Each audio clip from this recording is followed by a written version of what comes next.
Good morning. Welcome to the 132nd AutoTalk Weekly Wrap. Been, I think, a week's gap, so actually not too bad this time. You're counting, I hear. Sorry? You're counting. I had no idea what number we're up to. It's because I have to number the episode every time. How are you, Graham?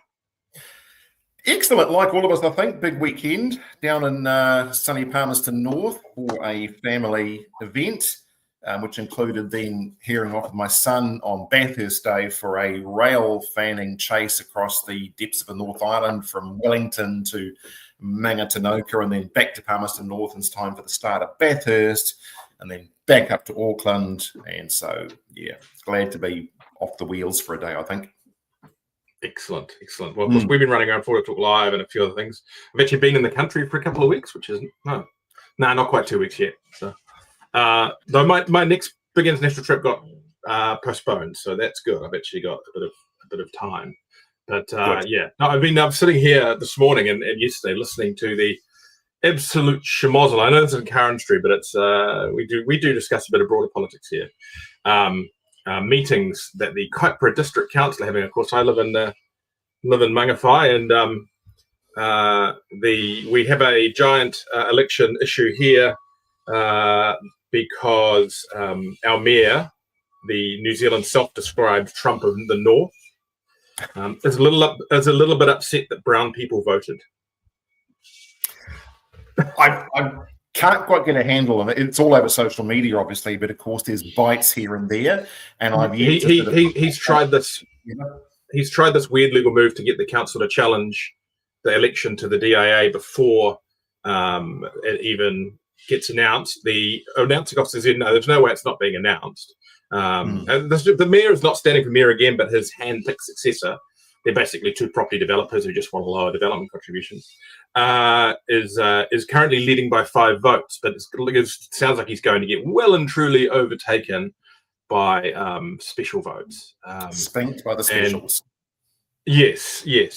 But basically what it comes down to, he's been keeping it all secret until this morning when some of it's come out in the meeting as they fought to take it public, because a good chunk of our council is actually doing the right thing on this. It's interesting. There's a block of that vote around him, and it's kind of 60-40, so they've got the overhang by one. And the one of the councillors this morning took an awful long time to vote towards the mayor's direction today.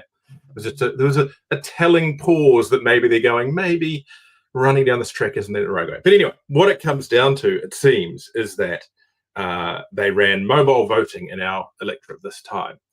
Mobile voting is, of course, targeted to the more remote parts of an electorate where they can't necessarily get to. Like we live in the biggest urban centre, pretty much, of our electorate, of our council area. So you don't really need mobile voting here. There's about 8 different places you can drop your vote into. But when you go over to the far side, Wairau River area, all that kind of stuff, there are some more remote places, and they are. Of course, those areas tend to be more populated by, in this particular electorate, the Maori communities. There's a large Maori community here, which is fantastic. The current second place runner who is likely to win the election is a local Maori kaumātua. Probably my pronunciation was terrible, I do apologise. And so the mayor, it seems, is very upset we have mobile voting, and that mobile voting went to areas that weren't necessarily going to suit him, because those areas were the areas where you could vote anyway. So is this the whole hanging chad? The hanging chad? No. The actual votes themselves aren't at question. It's where basically we should have helped people who couldn't get to the big town vote. But to sum up the question, because this, of course, is famously the one of the chaps leading the anti-Maori ward thing, which I'm either way on. Also backed by Hobson's Choice, who are doing similar things. They're also challenging, oddly, the Northern Regional Council election on Maori wards for the same thing, which is odd because it's not really his job to do that. But you've got to boil it basically fundamentally down to this issue that guy who describes himself as Trump is upset that brown people voted. See, you come on a show expecting to hear about the car industry, and suddenly you've got potted history politics, small town New Zealand politics, which I come from a small town originally. I can tell you the best politics come from the small towns. Trust me. None of this big city shit. Small towns have it when it comes to scandal. Yeah, you get a potted history on that. It's basically like a Bay of Plenty MP getting upset that they put a polling booth in Kawerau. I mean, that's basically what this boils down to. It's hilarious, and it's it's not a good look for New Zealand. Not a good look for the town that I live in, unfortunately. Anyway, move on from politics. Move on from local body politics. I've loved local body politics ever since I started my career as a local body reporter, and I've loved it ever since. So anyway, that's the first 5 minutes of ours wasted on that. Right, moving on. Yes, have you sold any lately? We've done a few. It's still quiet, still really, really quiet. Every rep that comes in to see us, and we see a lot of reps right now because no one's doing very much for the reps, so they're all coming in and having cups of coffee instead. Everyone's still saying the same thing. Numbers bear it out too. The used import sector is not healthy. But I think a bigger issue right now is the lack of stock coming into the country, and it has just been a terrible, terrible period of time to buy cars in Japan. If you're in the franchise sector in New Zealand new stock, where you don't tend to import cars yourself, all this might be a bit alien to you. But the Japanese market, it works in cycles, like it's annual cycles. The market comes up a bit, it goes down a bit. It depends on the Japanese seasons, all those different factors. And traditionally, we tend to see by October, November, the market starting to dip. We've come off this summer seasonal highs. The prices are coming down, and it's an opportunity to buy. And it needs to be, because this is when you start getting your stock ready for Christmas. Hasn't happened. If anything, the stock's got more expensive, and it's been a horrendous winter season for us here in New Zealand anyway when it comes to pricing, and we've seen that reflected in the numbers coming in, but it just seems to have got worse. And we're looking at the auctions in Japan. The stock isn't even turning up in the auctions to buy that you want, let alone at the price you want to pay for it. The prices are staggering. What you can buy is shit. Well, I don't want to buy shit. And one of the problems that I foresee the industry is going to have to grapple with is there appears to be, because we're a numbers-oriented business in many sectors, there's a push just to buy crap to fill in the numbers to have something. But I don't think it does our industry, or for that matter, the consumers, any particular good in the long term. So it's a real conundrum. And I think if it doesn't sort itself out soon, we're going to see that reflecting in the logistics support of the industry. So shipping, we're already seeing it within the compliance industry. We're seeing business closures there, staff being laid off. It's going to have a ripple effect through that's going to be ugly, because our industry does need a certain volume to make all the different things we currently have plugged in to make it work. Look, I think there's going to be other ripple effects coming from this. I have seen now a few significant used import operations saying that they are shifting more into New Zealand new cars, or New Zealand new used cars. But that provides challenges for certainly other parts of the market, right? And that there's a relatively finite number of those around. There's strong demand from the new car franchises themselves. The other big aspect to that, and this is where you get into a bit of an equity situation in regards to big versus small businesses, they don't necessarily come with the same level of credit that a used car that you buy through your supplier's portal does. They do need to be on a proper floor plan setup, which can be trickier, particularly in this market. That's also going to end up with competition for stock between the franchise and the other side. So it could be a real interesting time in that used car space. Well, as we said, it's cyclical. It's going to come back, but it's causing carnage as it goes. Every expert that says to me, "Oh, well, you should just buy more New Zealand new stock," I want to take them at the back and slap them and say, "What do you think the entire industry has been trying to do? Do you think there's a magic button that just manufactures lots more used New Zealand new cars?" Most of the guys that I talk to, and girls in the industry that have already given that a go, are saying the stock's just not there. It's already been gobbled up by the franchises or the big lease companies or the insert name of large company with lots of advertising, which controls the lease sector. We're seeing the dregs popping out, and even the dregs are getting stratospheric money at the few remaining auctions you can buy stock from. I know some professional stock buyers right now that are just shaking their heads wondering what on earth did they do. So it's just not there to buy. And all that is doing is putting an increasingly inflationary pressure on your stock margin and what it owes you. But the market value itself, and this is the paradox, the value of the stock itself isn't shifting. And normally, when the stock goes up in terms of what it costs to buy, so does the retail value if it has to. We're not seeing that. We're seeing the value of the stock remaining static, but the value of what you have to pay for it increasing. There's just no margin. There literally isn't the margin in that to make it work. Yeah. So we will see how that all works, but it's a dynamic time, very dynamic time. He says politely in his radio voice. Yes.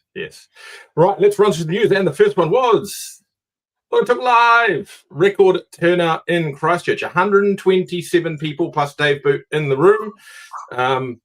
Yes, which is crazy considering we get 180-ish for Auckland. Those Christchurch dealers love a bit of professional development. It's quite a different event, Christchurch. I think it's a bit more engaged. The bar bill down there is almost as high as Auckland. I'd almost suggest to a few of your Aucklanders to pop on down there sometimes as they're coming to Auckland. No, come to Auckland or do both. There were, and I had to one, Andrew Craw. There were a couple of people that went to both Auckland and Christchurch. The talks are slightly different, but not exactly the same. Of course, you'd updated Deloitte numbers and a few other things like that. An awesome event, some great speakers. Got a few photos of there. Who's the speaker? So Lee Marshall, Stephen Timperley, Jamie Fuller, Michael Cross, Nathan Cargo, Mark Greenfield, Greg Epps, Lynn McMorrin, Amos Banbury, and Dave Boot. A couple of great panels there on the CCS and finance. Great support from MTA, CFS, Auto IT, Auction Online, Auto Shore UDC, Better Finance, and Auto Trader. We loved it. Had a great day down there, and we have more plans afoot. Auckland soon. Well, Auckland, we're going to announce Auckland the next. We're going to announce Auckland the next few weeks. We are shopping for venues at the moment. We're open to feedback on venues. If anyone wants to flick us a message. At the moment, we're liking down on the waterfront at Okahu Bay, although we do also like the vibe, because when it comes to AutoTalk Live, we're all about the vibe. We've had some pretty awesome venues. I wasn't a big fan of the vibe at our last venue. I won't say it again. I think it was a fantastic venue. Just I like a bit more of an engaging vibe. We're thinking maybe Mount Smart Stadium, or what do they call it, Go Media Stadium. That could be a good option. Good spot ground, good access, train station nearby, close to a lot of dealers.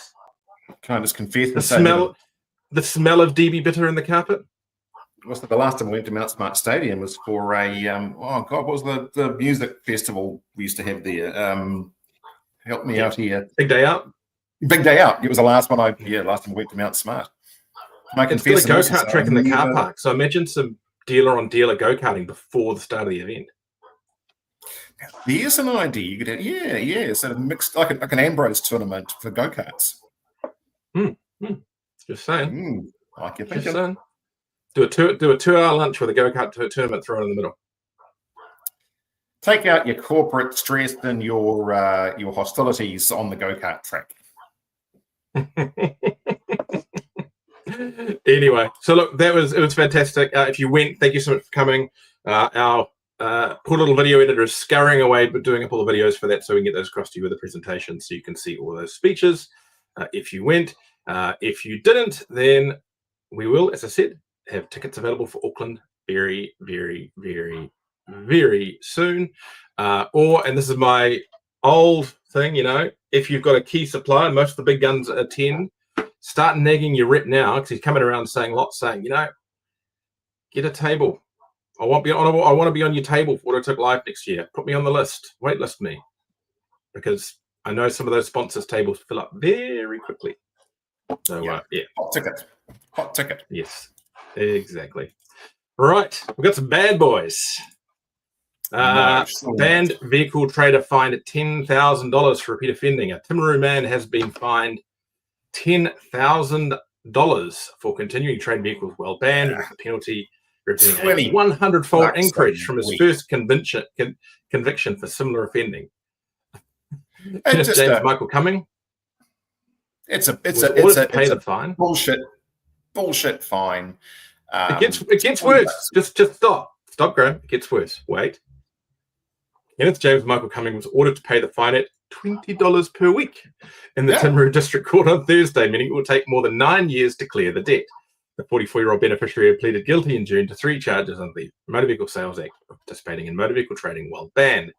Cumming was first convicted in 2021 for illegally selling 38 vehicles between 2007 and 2020, receiving a $100 fine and a 5-year ban from motor vehicle trading. I haven't done the maths, but what's that? $4.10 per vehicle? That's pretty cheap. There was an advertisement for just sayonara to all the things that you should do as a trader. Forget being registered. It's it's a better business model to just fly under the radar and pay the fine. Judge Kravitsky emphasized that the regulations were not theoretical red tape, but existed for consumer protection. There's barely any red tape there. How long would it take you to get a MVT registration these days? If you like, I reckon if I started now, I could have. I think if I started now, I could have one by the end of the live stream, and I could do it while I'm on the live stream. It's about an hour, and pay your money instead of your fine. I know. It's rubbish. It really is. And the discounts, the 25% discount, because he just like tinkering with cars. There's sometimes you think, why do we bother doing things the right way when it's demonstrated to us time and time again? It's far more profitable and easy, and apparently of no real criminal record, to just operate under the radar and pay the fines. Right. Customers still chasing $7,400 despite tribunal win. Dunedin man remains unpaid 6 months after winning a motor vehicle dispute tribunal case against Christchurch dealership Affordable Autos, hiding the gap between legal victories and actual recovery of funds. Dominic Prieur is... Wait, wasn't that the name of the Brandon Warrior Ball? Is yet to receive the $7,400. Yes, it was. Is yet to receive the $7,400 of the tribunal. We're not implying any link. Please be clear, we're not implying any link. It's just a retirement from the Foreign Legion. Very common French name. Hence the car, a French branded Korean car built off a Nissan. Dominic Prieur is yet to receive the $7,400 of the tribunal ordered Affordable Autos to pay him following a dispute over a Renault Koleos he paid for but never received. The tribunal ruled in his favour last month, but Prieur says he has not seen a cent of the money owed. Getting justice is one thing, but actually getting the money back is another. I think this case has been floating around for a while. Affordable Autos Trading is MY Allen Holdings also claimed various damages, including warrant fitness, storage, grooming, and administration costs. The tribunal rejected these claims and ordered the full $4,700 refund. The case of entrepreneur Monique Louds, the company's owner and director on the company's register. Paul Hooper attempted to represent the dealership as a self-employed consultant, but the tribunal disapproved of his presence because you're not supposed to have representation at the tribunal.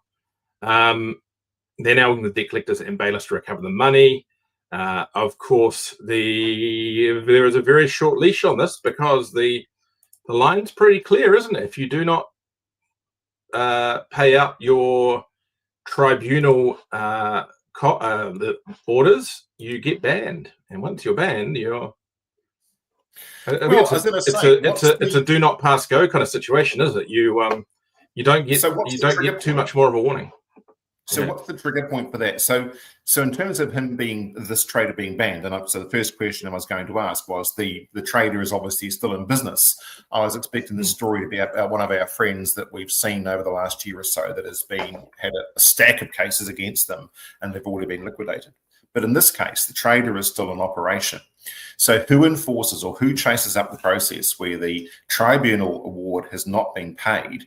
Who triggers that to go forward to a Commerce Commission banning? Well, that theoretically is a motor vehicle traders register issue, I think, isn't it? Has this ever happened before? I'm just trying to think. Has a trader? Yeah, it's happened all the time. There's about a good third of the bannings are because of refusing to fulfill motor vehicle diesel trades. It's very common. Yeah, but I think it does take some time, and of course the registrar is notoriously always been woefully underfunded for the work they have to do. So, yeah, let's see. Anyway, let's move on to some positive news. Sunday Drive opens immersive showroom in Auckland. And I say that, cynical headline, but it actually really is. Sunday Drive has opened its new showroom in Auction Village in Auckland, featuring themed environments designed to create what the company calls a retail spectacle for automotive enthusiasts. It's located at 22 Stoneman Drive in Highbrook, opened on October 16 with the launch event. It features film set style displays, including a full-size helicopter from a Hollywood movie, vintage Shell petrol station, Las Vegas motel, and a New York style sports bar. More than 150 classic and performance cars worth over $4 million are on display or scheduled for the upcoming auction. This is something completely new for New Zealand, a retail spectacle for car fans, movie buffs, and anyone who loves an experience, says Taylor Campbell, director of Sunday Drive. We want people to see these cars and this space before the auction kicks off. And look at the photos there. This place is pretty cool. There literally is a helicopter inside. There is. Placed, I see, on chocks to be in an angle to make it look like it's in motion. Some very tasty metal too there, Graham. Yeah. They've really upped their media and their social media presence over the last, I'm going to say 12 months. They've just suddenly become noticed. You see these things popping up time and time, and maybe it's just the algorithms, the sort of stuff that I look at on the internet webs, but they certainly have increased their profile that I've seen and the sort of stock they're putting through. The interesting thing I'm looking at this going, this could be a great location for an AutoTalk Live. Yeah, the clearance rate on some of the stock that they're putting through, I'll be interested to see in today's marketplace, because we know that traditionally things like classic cars, collectible cars tend to take a dip in their value as the economy also dips. But they seem to have been increasing their presence at a time when you'd expect that sort of stuff to be sluggish to move. So interesting. Yes. So anyway, that's Sunday Drive. That's really cool. I might have to go have a look at that. I'm thinking, because I know their old venue they did events at. I'm looking at it going, it'd be great to get 150 dealers in there or 200 dealers in there to listen to some speakers. Or play in a helicopter. Yeah, exactly. Could do your talks next to a helicopter. Right. Business optimism cools as firms cut staff and investment. I don't want to run too many more of these, but basically, despite we're hearing things are turning, we're still seeing surveys coming through suggesting it's not. 15% of firms expect the economy to improve over the coming months, seasonally adjusted, down from a net 26% in June. By contrast, firms' own activity fell in the quarter, with net 40% recording a decline, although net 9% expect demand to improve next quarter. The numbers on this, I feel like this is it's the bounce at the bottom, right? So we're starting to see in some of these figures now that we've kind of hit the bottom, and theoretically we're starting to see a tick back up. Now, whether that will stick or whether it'll be a dead cat bounce, I think the term is, animal lovers, will be yet to be seen. So, yeah. I think we've run out of cute terms to use. We sort of said survive to 25, survive till the start of 25, survive through 25, make it till 26. The truth is, I don't think a lot of us really know. And so we'll believe this sort of talk of optimism as we see the people start to come back into the show. I mean, look, I'm an optimist. I think there's definitely business out there to be had, but it's very hard to be an optimist when that is not proven on the balance sheet time and time again. And I think it's just a question of how long the lag is between people's mortgage rates coming off their current fixed rates and down to a far more amenable point, lending, personal lending, business lending, all those sort of things. We start to see the economy pick up, and how long the lag is between that and people waking up one morning and going, you know what, I might buy that car after all. Now is the time to update my vehicle. And we talked about it on the show so many times. This industry is as much about sentiment as it is about economics. The two don't necessarily always work in together. There's a lag. Just a couple of comments from Phil regarding AutoTalk Live. Was a nice and interactive session. Excellent. And I'm assuming this is in regards to the fined trader in Timaru. Yes, we were very good. We said trader, not dealer. We did. That'll teach him. Yeah. Right. You've been learning from that one. Okay. And just similarly, on the other side, motor vehicle spending slips in September quarter, still up. Electronic card spending on motor vehicles, excluding fuel, fell 2.6%, 5.2 million in September from August to 195 million, even as the September quarter rose 2.7%, 60 million on the June quarter. I think that's probably a bit of school holidays, maybe. I don't know. We'll see. Yeah, don't know. Yeah, Done with that. I don't know either. I cease to understand what's making the market tick right now. Ebbett officially opens new showroom at the base in Hamilton. Ebbett Automotive has officially opened its new concept store at the base shopping centre in Te Papa, not in Te Papa, that'd be fun, selling cars in the Museum of New Zealand, creating a single destination for Geely, Zika, and Farrow. No, the ACT Party in New Zealand First probably love that, have the museum pay its way and not show woke displays. You couldn't resist it, could you, Richard? You couldn't resist it. The dealership is now welcoming customers for walkthroughs and test drives with limited time launch offers across the three marques. Geely leads the lineup with a 7-year unlimited kilometer warranty. Mechanical warranty on every model. Anyway, don't want to put that bit up. Before we touch on politics, we should just acknowledge the passing of Jim Bolger, I think one of New Zealand's better prime ministers. Yeah, I think so too. Interesting mark of the media was there was not a lot of vitriol directed from the usual gang of misfits that like to hate anything at all that might be vaguely right wing. Certainly from my time in politics and it involved, I know he was well regarded. I think some of the things said about various certain female Labour prime ministers in recent years, I'm not sure we can pull that one anymore, Graham. I think the balance has swung the other way.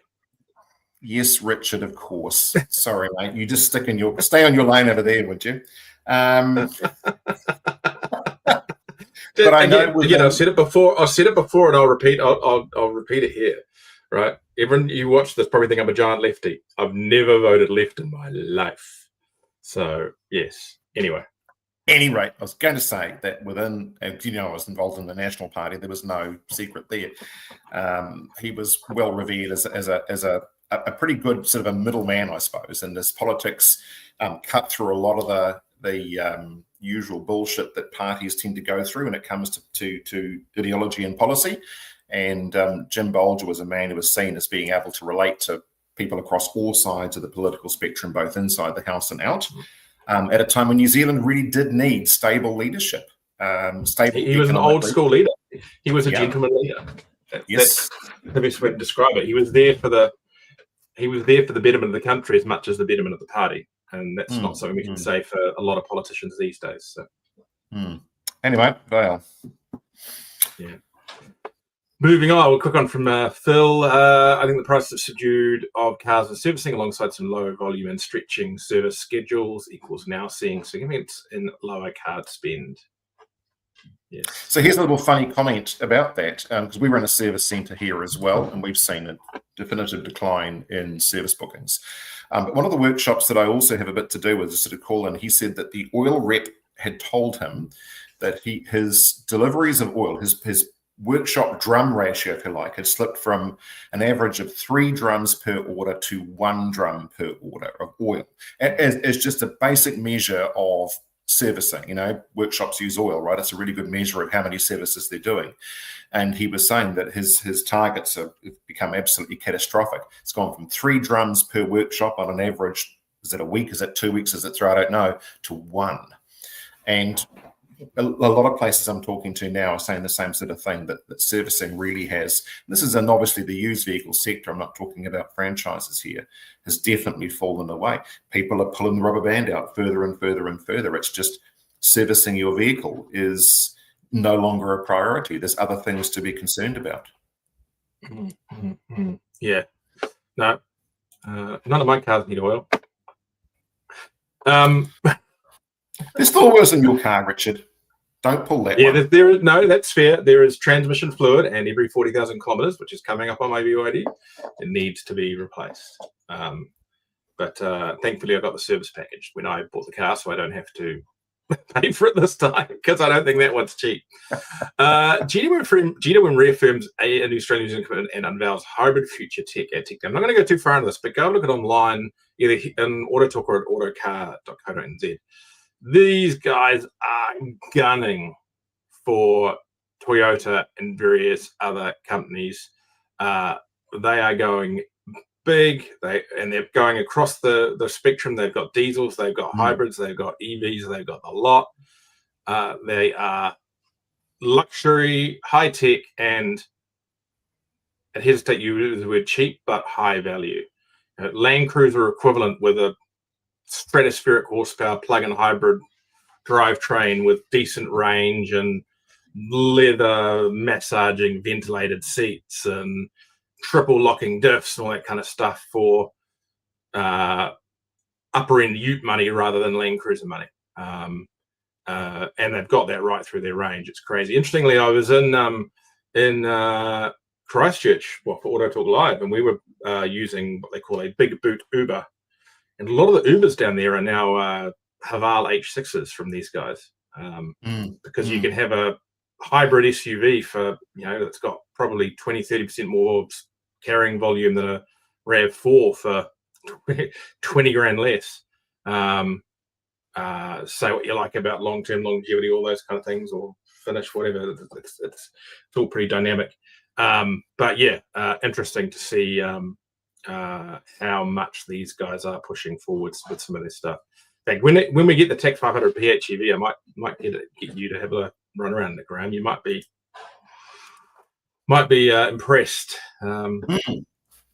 Anyway, this one's the government expands car clamp and seize trial after $225,000 in fines recovered. They probably spend more than that on the consultants to come up with the scheme. The government's trial of clamping or seizing cars of people not paying fines expanding after returning more than $225,000 and seizing 115 vehicles, Justice Minister Paul Goldsmith says. Between July 9 and October 6, bailiffs scanned 67,536 number plates and identified 982 people with overdue court fines or reparations.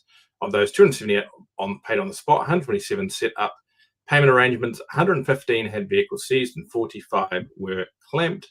Others received warnings or no action depending on their circumstances. 16 seized cars have already been sold at auction, with another 52 to go under the hammer. I'm going to take a wild guess that those 16 sold cars were not worth what the fines were that were on them. I'm sure there was a value decision made there by certain people. Yeah. So, good on the scheme. I'm a supporter of it. I really am. I'm sick and tired of the idea that we just don't have to pay our way. We don't have to. You get a fine. You get some sort of judgment against you. Doesn't matter. Somebody else will pay it. I think there needs to be a degree of enforcement, and I like the instant teeth that clamping actually has. I mean, I wouldn't obviously like my car to be clamped, so let's just say that I'm aware that the circumstances apply to all of us. Funnily enough, you are right about the value. Many, many years ago in a past life, I used to work for a now well-known company that also had the contract for court seizures, as the valuation and sale of court-seized vehicles. And generally speaking, you're right. The value of that sort of stuff was often not a lot to do with the fine. It would be less than the fine, or by the time you had all the costs involved with clamping it or towing it away, storage, recovery, sale, there wasn't a whole lot of money left for the government. However, what it did do, rather than the actual fine itself, it sent a signal back to people saying, if you don't pay the fine, bad things are going to happen. Because we've seen, I think, lost a bit of a disconnect between, well, you shouldn't do that, to bad things will happen if you do that. There's a disconnect between the two. Mm-hmm. Phil Haynes notes on our one around the card spending. Meanwhile, the VKT kilometers travelled per vehicle has crept up, NZTA data shows, so doing more in the same cars. Yeah. Right. That's a good point from Phil. That actually is worth just pondering on for a second, Richard, because I think that just shows the dynamic of our current economic situation in our fleet as to what's happening. And what this is all doing, of course, is any idea that we should be decreasing the average age of our fleet and introducing newer technology, the sort of the osmosis effect we have where we import more vehicles to displace the really old vehicles. It's just not happening. And we run the risk at the moment of our fleet not only aging in terms of physical age, but aging in the tech and the efficiency of those cars coming on through too. And all the will in the world when it comes to incentivization and badgering makes no difference. That people are literally not going to make the economic choice.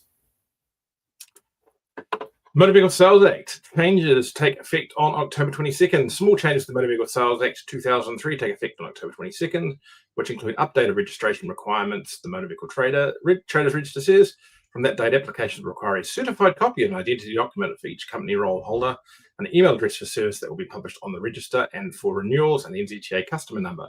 A rural address may be used as the physical address for service. Applicants with drafts in progress are advised to file by 5 p.m. on Tuesday, October 21. From 22 October, all online application forms for registration, including renewal applications, will be updated. For interested companies, the deadline to notify the register when a new person is concerned and the management of the company will drop from 30 working days to 20. Do you think we'll see a drop of the number of registered companies after that date, Graham? Just be like, well, I was going to say, or the alternative is, as per our previous story, just don't bother, don't pay it. The number's been creeping down anyway, hasn't it? We're down a moderately significant number of traders compared to this time a year or two ago. But at the end of the day, if you're going to be a trader, if you're going to put a sign up that says I'm a motor vehicle trader, in whatever respect that might be, or operate a business, it doesn't matter what degree of hoops you have to go through in terms of the changes to the Act, you're going to do them. So I don't think that in itself has any change the number of traders. I think it's just changing times that are affecting those numbers. Regulatory issues, well, again, if you can import a vehicle or you can buy a vehicle and you can sell it and you can do the paperwork, you can probably cope with the regulatory paperwork required to put your name up in lights as well. Phil says the fleet has aged from 14.3 years in 2021 to 14.8 years into 2024. Interesting. And it's not going to, I don't think it's going to really get any better. I think someone was saying to me that and I'm going to get the terming right, the most popular age of a fresh input to an aqua being listed on TradeMe at the moment is 2014. Yeah. So 11 years old for the New Zealand's most popular car. Yeah, that's right. And pretty closely followed by the first year in volume. In fact, the big volume year for the aqua was 2012. That was when I think there were the most aquas ever produced in Japan, was the calendar year 2012. But we had, again, great access to those vehicles. And what I really fear, of course, is some backroom worker in our government ministry saying, well, hang on a minute, why don't we just push the average age of the imports back up again and put in some sort of arbitrary age ban or some emission standard? We can't buy the cars. Do you think as traders, we wouldn't be buying more later model, fuel efficient vehicles that we believe the public want if we could? Can't do it. So I'm a bit fearful right now that the legislation has almost overtaken the ability for us to supply. Right. JAC adds new dealerships, expands truck support via Southpack. JAC has moved to grow its regional footprint, adding 5 new T9 ute sales and service dealerships in Whangarei, Gisborne, Palmerston North, Levin, and Dunedin, and a service-only site in Wellington. The expansion coincides with the strengthened truck support from Southpack Trucks, which has been servicing JAC trucks nationwide. It will now also handle truck sales in both North and South Islands. We're stoked to welcome the new dealership teams to JAC. We work closely with each team to make sure the right fit for JAC. They're the right fit for JAC, and we're confident we can. We are confident that they'll help us build a strong presence in these regions. This is Andrew Core, who mentioned before as being the smartest person in the New Zealand automotive industry by coming to both Auckland and Christchurch AutoTalk Lives. The new locations include Tristram, Northland and Whangarei, Gisborne, Ellenberry Motors, Palmerston North, Palmfield Motors, Levin, HMC Levin, Dunedin Gilmore Motors, which got something new to tow her rally car with, and Saxon Autos in Wellington for servicing. There you go. Now, AutoTrader launches a finance search and call tracking tools for dealers. AutoTrader has launched 2 new dealer tools designed to help New Zealand dealerships connect with qualified buyers and improve sales conversion rates. The finance search feature targets buyers who are actively seeking vehicle finance options. The tool connects dealer groups with customers who have already established their borrowing capacity and are ready to proceed with purchases. According to AutoTrader, the feature helps dealerships attract and motivate customers, driving more quality and secure finance deals faster. The second tool, Wild Jar Call Tracking, automatically tracks and records all incoming calls to dealerships. The system is designed to help dealers identify which marketing channels generate the most valuable leads and provide coaching opportunities through call recordings. So a couple of cool tools to add there. AutoTrader's always had involvement in the whole call tracking thing. I remember back in the day where they had individual bespoke phone numbers on some listings, and you would call that generated number and they could work out it to come through AutoTrader before we were all too computery. But yeah, any data you can track these days has got to be a good thing, right, Graham? Yeah, certainly for larger dealerships too. We're a little bit bespoke here in what we do and how we manage our CRM, I suppose. But if you're a larger dealership, particularly multi-staff, there's any sort of advantage at all. But I also think the public are getting wise to that as well. So the increasing feedback we're seeing here is people getting a little bit sick of what has been said to us as being intrusive experiences with, I use with other dealers. I'm not being snobby here saying other dealerships. It's just that we don't have that overt presence with people when they come into or make an inquiry. But I have heard the comment increasingly, people getting a little bit tired of that intrusive nature of some of these newer CRM systems and tracking systems. And the fear being that I set foot on a dealership, or I set foot via an email, or God forbid I bought the car off them 5 years ago, they're starting to feel like it's a little bit of pressure, a little bit too much pressure coming to bear. Just answer your text messages. I want to do nothing but text messages until I am picking up the car. And I'm buying text messages. It's all I want to do. WhatsApp, mate. WhatsApp, all that. Great. They can't say text messages as far as I'm concerned. I want to do my signature digitally. I just want a text message. Anyway, that's just me. I think I talk for my entire generation of those from like 30 through to nearly 50, I guess. Text messages. I think you're right, and there's probably a rookie mistake there. I think for a lot of dealers, when it comes to the pressure that their salespeople are under, is making phone calls to customers. And look, you hear customers here getting phone calls from dealers. They've been at the dealership 15 minutes ago, and they're getting phone calls. And I won't repeat what they say, but it's just too overt. It's too intrusive. You're right, and WhatsApp now has become the new text message for a lot of different people. If someone text messages you, it's because they don't want to talk to you. They want to text message you. If someone texts you, don't call them back. Text them back. If someone calls you, don't text them back. Call them back. You'd think it was that simple, right? Anyway, let's not give away all our dealership tricks here this morning, Richard. Thank you. I've been sprinkling the economic data through this. Lower rates boost business investment inquiries. Falling interest rates are driving increased business investment inquiries at SPS Finance, with equipment distributors and civil construction infrastructure businesses showing renewed confidence as economic conditions begin to improve. Michelle Hurley, Chief Executive of SPS Finance, says the Reserve Bank's decision to lower the official cash rate combined with falling wholesale funding costs is encouraging businesses to consider new investments after a challenging period. There's a growing sense we're through the worst. Lower rates, planned infrastructure work, and the government's investment boost scheme are helping confidence. I have heard a lot about the investment boost actually working pretty well. Certainly at the at the upper end, not just down at the used up ground floor, but at the other end. So yeah, it's an interesting one. There's a bit of a dichotomy in the split around this latest interest rate cut. Double interest rate cut, great, but the Reserve Bank has left some pretty big breadcrumbs that they will be doing one more cut this year. And so one of the things we're hearing out there is that people are think that double rate cut is great, but why should I go and do something now when there could be another rate cut in 2 months' time? Well, before the end of the year. The interesting thing with that, and why, and a justification you can make if you're having an economics chat with some customer who's making that decision, is at AutoTalk Live, we had Nick Tupley, the chief economist from ASB Bank. He said that is a real concern, but he says most banks now have actually priced in for that extra cut because there's so many breadcrumbs have been left by the Reserve Bank governor, that Yeah. essentially they've already lowered their rates low enough to counter that. Now, that's not to say it's not going to happen again. And you do need to be very careful about giving out financial advice, but just need to have in the back of your head is that the chief economist for one of the major banks has said that most banks have already priced that next cut in. So the argument goes is that there's probably not not a good reason to wait. So yeah. There's never been a better time to buy a replacement car.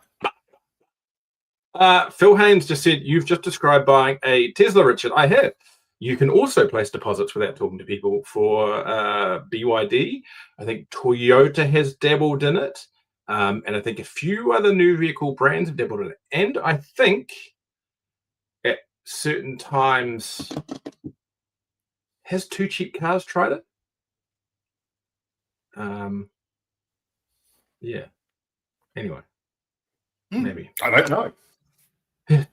I'm old school. So, yeah, if you can set it up that I can buy a car from you entirely over text message, then I will. I will quite happily go to a web page to digitally sign the documents, but everything else I want being done via text message. So, from a dealership perspective now, with the tools at our disposal, it is very possible for us to be able to interact with the customer via text and provide a whole process without ever actually talking to them. Quite possible. Documentation, everything done, transport, then the whole 9 yards. If I had to send a car to, I don't know, say Tairua or Eketahuna tomorrow, and I could complete the entire transaction without ever actually speaking to the person. Those systems are already in place. The question is more whether people actually want that. And to be fair, I don't think I've ever struck a situation with a customer that actively didn't want to have any interaction whatsoever with us. I'm being slightly facetious. I still want to go drive the car and all that kind of stuff, but so everything up until that point and everything after, I want to do over text. So here's the difference. Within the used sector, you might argue that every vehicle is slightly different. But if you're buying, for example, a new car or a near new vehicle, you've driven one, it's kind of, you would expect it's pretty fair that every other vehicle that's of that same make and model will drive the same way, and the option specification list is online. So why would you bother having to talk to somebody else? So once you've made the decision, I'm going to buy this, then your interaction doesn't need to be a personal one. You just want to order the car from the place that sells the thing and have the thing turn up on your doorstep. If you don't need to speak to anybody else about it, why would you need to speak to anybody else about it? And that's one of the fundamental differences between the new and the used sector, is that used, invariably there are subtle differences that people actually want to work through between competing vehicles for sale. Alicia Francis, in our conversation there on interest rates, says it's important to watch the swap rate in that regard, not just economist thoughts on where interest rates might go. That is above my head, the swap rate. If you could throw in we're going to be here for another 5 minutes, Alicia. If you could throw an explanation of what you mean by the swap rate, because I'm an idiot. And I'm just going to throw Graham in the same camp when it comes to this stuff. I know about swaps. I watch The Big Short. I think different kind of swap, though, isn't it? It's a very good movie, by the way. Anyway.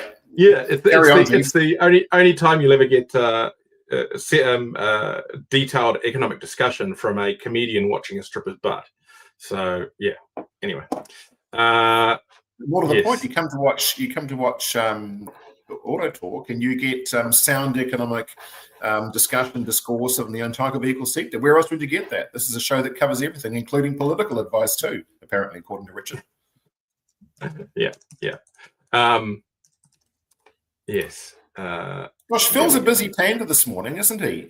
Phil, you are certainly sitting on your keyboard. Have you got nothing better to do than watch our show? Now, this is interesting, and Alicia, I am really glad you're watching, and that you, because I won't say your position unless you want to say it in your comment. Alicia would know about this stuff, and is in a very strong position at a company within the trade. So if she can give us an answer about what she means, I would highly appreciate it, and I think we'd really value that, because she comes from a position of experience. So great viewers out there we have. Fantastic viewers out there we have. Sorry, I had to Google our commenter just to make sure we were getting good advice. But no, definitely someone there. Phil says, man, this is a really good show today, Graham. Deluxe Reach in Australia had 46% rather not go to dealer and similar percentage no test drive. Yes. There's some interesting stuff around this going on in Australia, and that we're seeing, and I watch it because I'm in the automotive media. A lot of the automotive media there are switching over from advertising as a source of funding through to marketplace models as a source of funding. And what I mean by that is connecting buyers to cars. So either listing new vehicles in stock and connecting the buyer to the car, or you essentially using kind of broking services to connect people between the two. And the interesting thing about that is one of them lists their top cars that are moving through those services. And I think it's the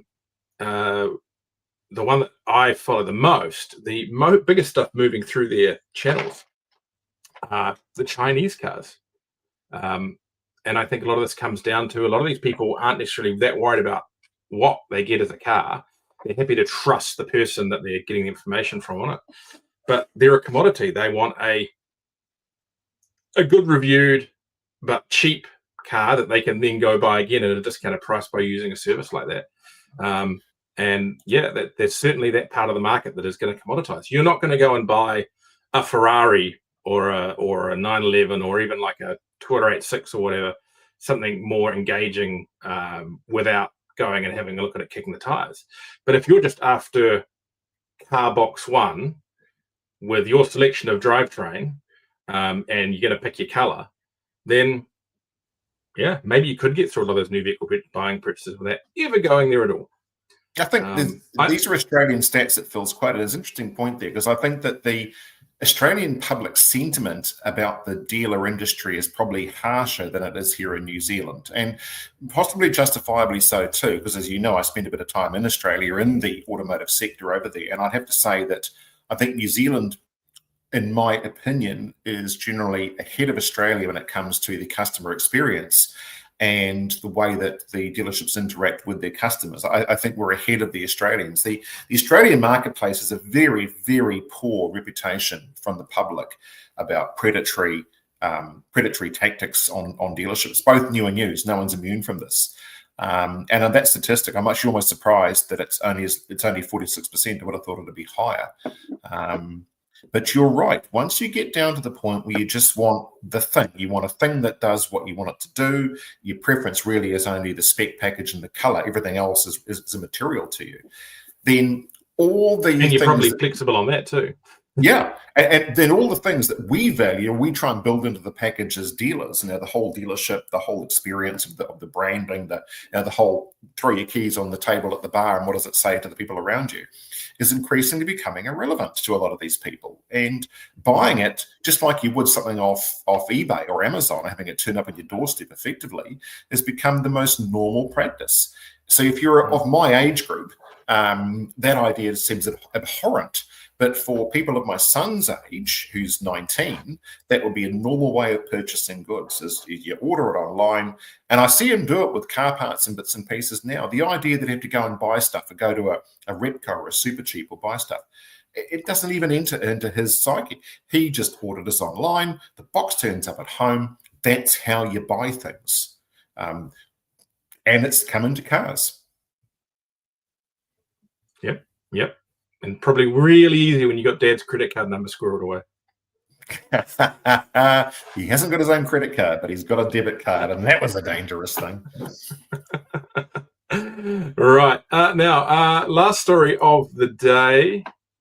Investigation into alleged driving test cash bribes. Put this on the list of things you knew were happening, but now you know exactly where.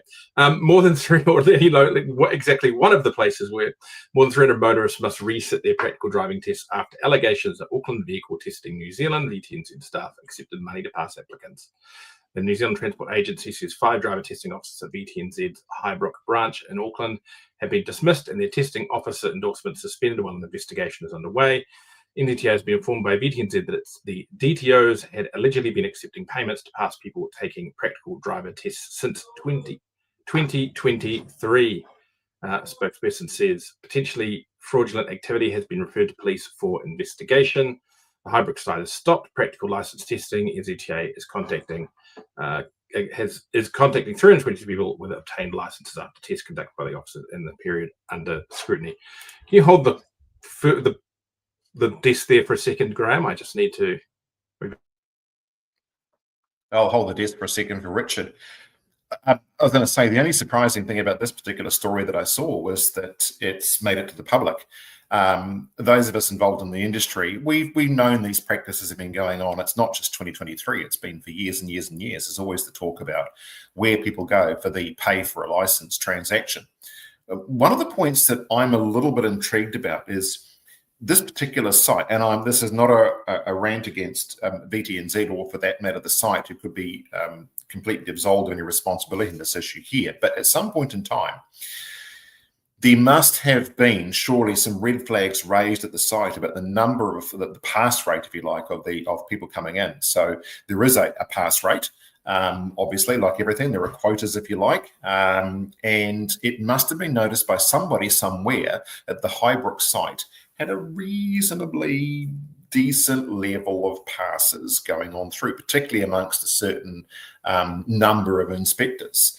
And so I wonder whether there is some investigation going on. Thank you very much. Within the management of the organisation, but exactly how that could go unnoticed, or where it was noticed, and who failed to take action.